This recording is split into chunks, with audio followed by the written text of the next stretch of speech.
สบายดีสวัสดียามแรงๆเนาะตอนนี้เวลา4 โมงปลายตอนแรกทุกคนเลยอยู่ที่หน้าเฮือนของพ่อเฒ่าของเบาลัดเนาะมื้อนี้นะก็เป็นมื้อที่ว่า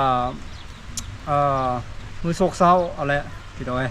มื้อสูญเสียครั้งยิ่งใหญ่ของเบาลัดเนาะแล้วก็ครอบครัวก็คือมื้อนี้เป็นมื้องานศพของพ่อเฒ่าของเบาลัดเนาะพ่อเฒ่าก็คือพ่อของเมียล่ะอยู่ที่หมู่บ้านละหาน้ำเมืองสองพอนแขวงสวรรณเขตเนาะซึ่งศพของเพิ่นที่ศพของเพิ่นนี่บำเพ็ญกุศลไว้อยู่ในเฮือนอยู่วังหันแหละทุกคนเดี๋ยวจักน้อยเนาะเฮาสิเข้าไปมอบเงินกินทานเนาะมีผู้ใหญ่ใจดีหรือว่า FC ท่านหนึงเนาะที่อยู่ทางประเทศสหรัฐอเมริกาหรือว่า USA แหละเพิ่นได้ฝากเงินมากินทานจำนวน1 ล้านกีบเนาะเดี๋ยวนับเบิ่งก่อน3 4 5 6 7 8 9 10 1 ล้านกีบเพื่อกินทานนำพ่อเฒ่าของบารัดเนาะพ่อเฒ่าหรือว่าพ่อตาละพี่น้องเอ้ยคาดการณ์ว่าประมาณวันอาทิตย์นี่แหละจะได้ทำพิธีชาปนกิจเนาะที่แรกบารัดก็บ่คิดว่าสิมาเจองานแบบนี้แหละก็คาดว่าสิมาเยี่ยมมายามเพิ่นธรรมดาเลยนะป่วยเป็นโรคไตเรื้อรังแล้วก็โรคกระเพาะก็รักษาไปประมาณเดือนปลาย2 เดือนแหละก็บ่มีโอกาสได้มาเยี่ยมมายามเพิ่นเนาะก็รอบนี้ก็กะว่าจะมาเยี่ยมยามเพิ่นก็คิดว่าเพิ่นสิหายดีแหละก็บ่คิดว่าเพิ่นสิจากไปแบบนี้ขอบบุญขอบคุณผู้ใหญ่ใจดีท่านนี้เนาะที่ฝากเงินมาช่วยกินทานพ่อตู้หรือว่าพ่อตาพ่อเฒ่าของเบารัดคนเดินทางนี้เนาะขอให้ผู้ใหญ่ใจดีจงพบแต่ความสุขความเจริญเด้อหายทุกข์หายโศกหายโรคหายภัยหายเคราะห์หายเข็ญหายกรรมหายเวรกินทานเท่าใดขอให้ผลบุญนั้นนุนนำกลับคืนไปหาท่านจงประสบแต่ความสุขความเจริญความสมหวังมีโชคมีไส้ตลอดไปหังมีสุขขี่ห่มเย็นอายุมั่นขวัญยืนเงินกีบให้ไหลมาเงินดอลลาร์ให้ไหลเข้าเด้อพี่น้องเด้อ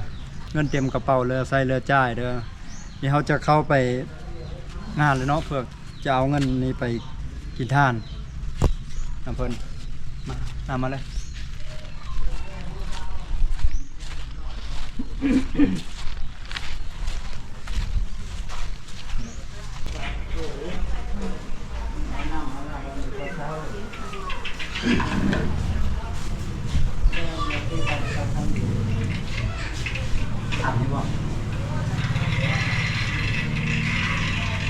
เด้อพ่อตาเด้อ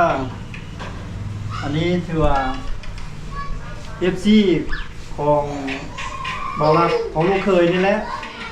หรือว่าผู้ใหญ่ใจดีเพิ่นอยู่ทางประเทศ USA แล้วเพิ่นได้ฝากเงินมากินทานนำพ่อตาจำนวน1 ล้านกีบให้พ่อตาไปเกิดบนสุขบนห้างเด้อจะได้เป็นห่วงเป็นใยอยู่ข้างหลังให้ไปขึ้นสวรรค์ชั้นฟ้าไปแล้วส่วนพวกลูกหลานผู้อยู่ข้างหลังแล้วก็ FC ของเบาลัดของลูกเคยแล้วที่เพิ่นกินทานมานี้จำนวน1 ล้านกีบนี้ขอให้พวกเพิ่นอยู่ดีมีแห้งขอบเจ็บจะได้ของใครจะมีได้พ่อตาสาธุ ลำบุโรยให้เบิ่งจัด เป็น แจ นั่ ง นเป็นนี่ให้เพิ่นร่ำเป็นรวยนี่มันขอบเงินได้ เจ้าก็ได้ทำไปถึงเจ้าได้เจ้าได้เพิ่มได้ใจเจ้า ขอบใจFC ของอันโทรตามมังกรพาเงินมากินทานเป็นดีนี่เองเป็นภาพ โลเพิ่มได้ เป็น ต่อไป คนร่ำคนรวยเหมือนเป็นมีเงินมีคำหลาย สา ๆ ธุ ก่อนให้มีเงินมีคำให้ได้มี FC หลายๆต่างๆประเทศให้คนรวยมีสูงหลายๆกว่าเก่าเลยค่ะ สาธุ บุเจ็บบุไข้ก็ได้ไม่มีต่อไป เดินพอเด้อเลยจะอะไรกินทานนำ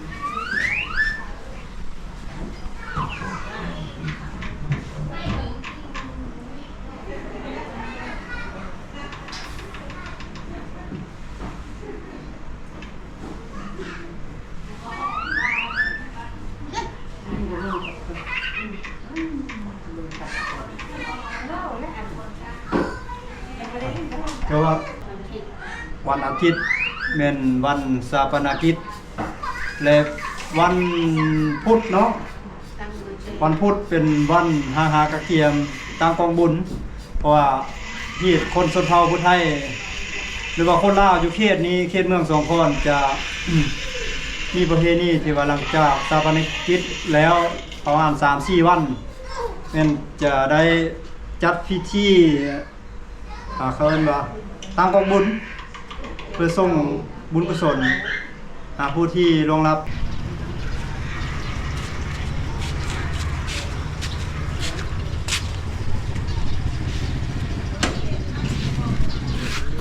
ระบายน้ำออก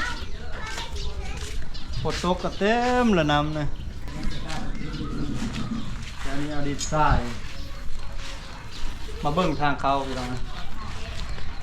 ทรายปนหินแห่อันนี้จะใช่นี่กระสันกับขี้ตมก็เขากระสันกับขี้ตมขนาดเลยเด้อดิอ้ายเมื่อยนะเวลากับปกติก็จะได้เข้าไปเขตชนบทคือบ้านพ่อตู้บุญแก็บละพี่น้องไว้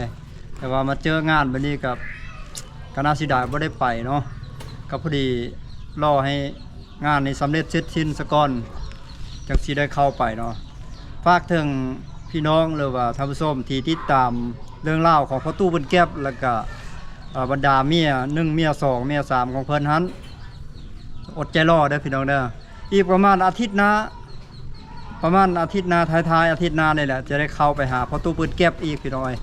เพราะว่าพ่อตู้บุญแก็บนี่ก็เบิ่งอย่างหนึงก็คืออีต้นอยู่เด้คืออีต้นเพิ่นเนาะที่ว่าเอาเมีย2-3 คนก็เลิกล่าปลาหางกันเบิดเนาะเสียเงินแต่งเมียนี่ก็โอ้คือผู้ที่2นี่ก็หลายล้านเลยบ่แต่งได้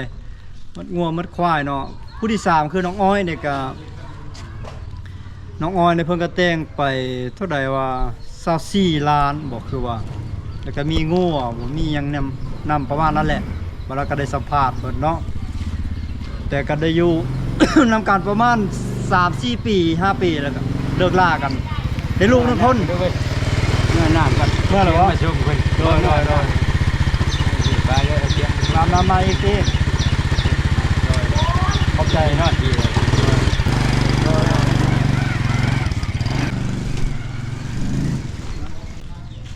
หัวมันขึ้นกับประมาณตีหนึ่งบาลาจังได้นอนพี่น้องไงก็คือว่าเป็นงานที่นักสกวนเช้าได้ก็ตื่นแต่ดึกๆไปแก้ดินและใช้รถอีแตนแก้ดินแห่ดินทรายแต่นี่ขี้ตมลายขนาดเลยนะ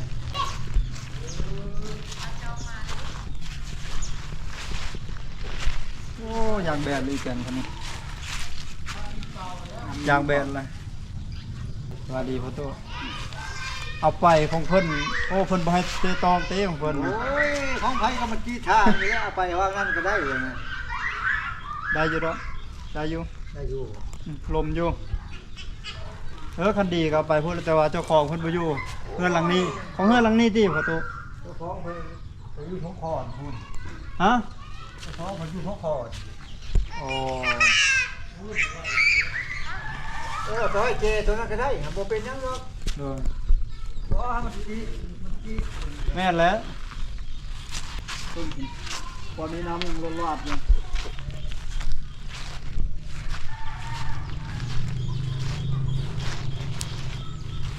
ใกล้ที่เริ่มมื้อเช้านี่ท่อแถวๆนี้ย้ายเข้าไปในกระทั่งก็เป็นน้ำแบบนี้แหละเป็นน้ำเป็นขี้ตมแบบนี้แหละตัวนี้นี่ลาดยางมาต่อยได้แต่ว่า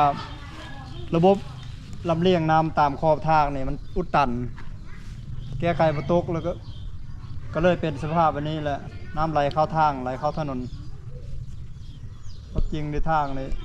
จัดสรรมาดีที่สุดแต่ระบบการระบายน้ำเสียตามขอบทางนี่ข้องทางนี่มันอุดตันก็เลยเห็นให้มันเกิดเป็นสภาพแบบนี้เยอะจัดงานชาปนกิจแล้ววันอาทิตย์รอวันพุธนี่ก็ตั้งกองบุญวันพฤหัส เป็นตักบาตรญาติน้ำตามฮีตของประเพณีของคนลาวเผ่าผู้ไทยบ้านหาน้ำเมืองสองคอนแขวงสอนเขตก็เป็นงานหนึ่งพี่เนาะที่โศกเศร้าง่วมเหงาทางครอบครัวเบื้องเมียของบารัดก็เป็นอีกหนึ่งงานที่บ่เพิ่งปรารถนาเนาะประตูเปิดแก๊บเพิ่นก็บอกว่าคิดฮอดบารัดแห้งเนาะเอาอดใจรอน่าจะประมาณอาทิตย์หน้าตอนท้ายๆอาจจะได้เข้าไปหาเพิ่นงานนี้ว่าให้จบซะก่อนเนาะจบภารกิจนี้ก่อนทางนี้เราจะค่อยกลับไป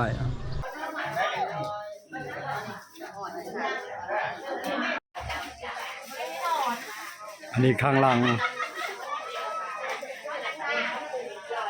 แขกมาสวยงานสวยอย่างพอดีฝนตกพี่น้องเอ้ยใจสายของวันต่อมา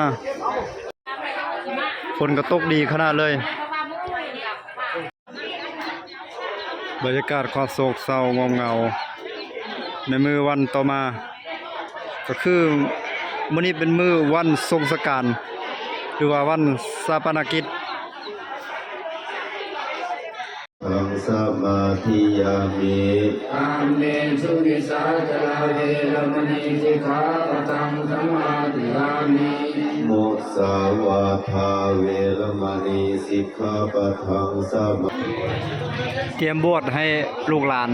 บวชจูงพระภิกษุสงฆ์กำลังทำพิธีการบวชให้ผู้ที่จะบวชจูง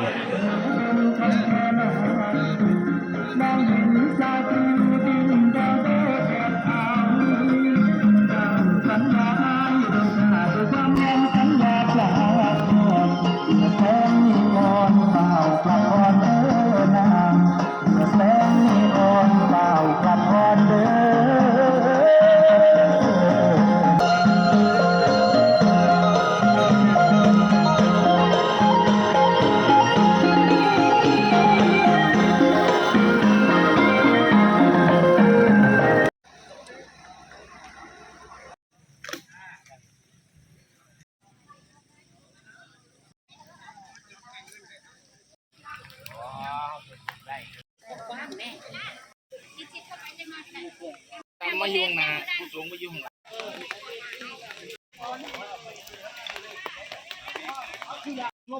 กินโลดเด้อปฏิเด้อแล้วไปร้านใช่ไหม ธรรมาวิปากาเตสิกขาธรรมาสังกินา โอ้ยฝนก็เฮ็ดกระบาบลาวพี่น้องเอ้ยตกตั้งแต่เช้าพุ่นเป็นดินเปียกเปื้อนเบิด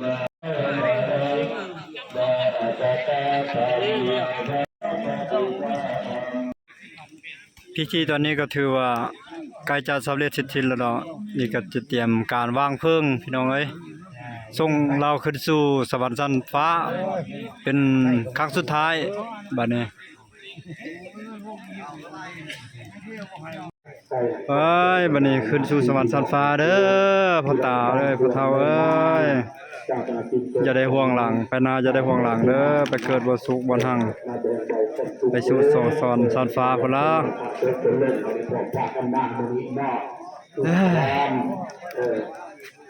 คนก็ฟอยยิ้มยับอยู่พี่น้องเอ้ย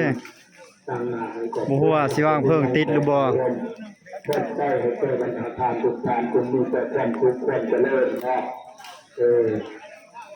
มีแต่ความทุกข์ความเจริญทำอ้าวไปสู่สวรรค์ชั้นฟ้าเด้อพ่อตาเด้อหมดแล้วบัดนี้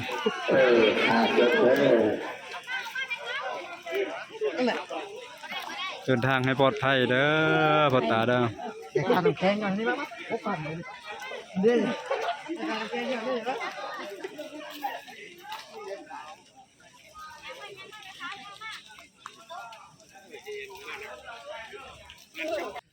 สุดท้าย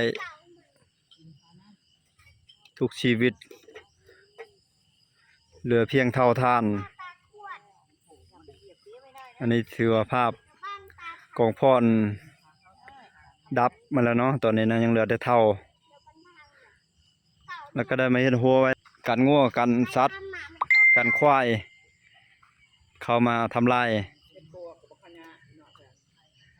มื้อแม่นจะเก็บ อัฐิเข้าไปในพระธาตุ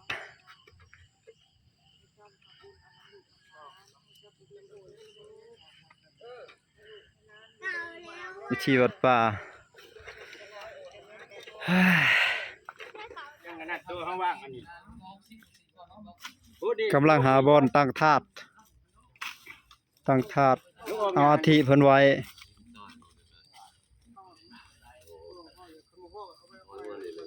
มันนี้เป็นมื้อที่2เมื่อวานเป็นมื้อชาปนกิจวันนี้เป็นมื้อมาหาบอนตั้งธาตุตั้งหยังได้เลยสิตั้งวังนี้นี่บอนลกหญ้านี่ล่ะบริเวณวัดป่าแล้วบอนชาปนกิจก็อยู่ข้างวัดป่าฝากตรงนั้นอยู่แคมป์วัดเป็นวัดป่าหินดานมิติหินดานไม่ได้แถวนั้นเลย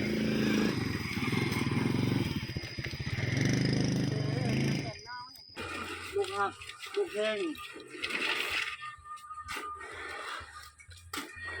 วันพุธจะว่าตั้งบุญแจกตั้งของบุญแจกนะที่เราอาทิเพิ่นประทาดนี้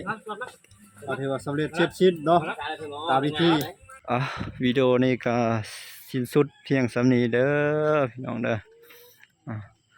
ทุกคนที่เข้ามาติดตามรับชมวิดีโอนี้ก็ขอให้ได้บุญได้กุศลกันเมื่อทุกคู่ทุกคนนะที่ร่วมส่งสการเพิ่นในคลิปนี้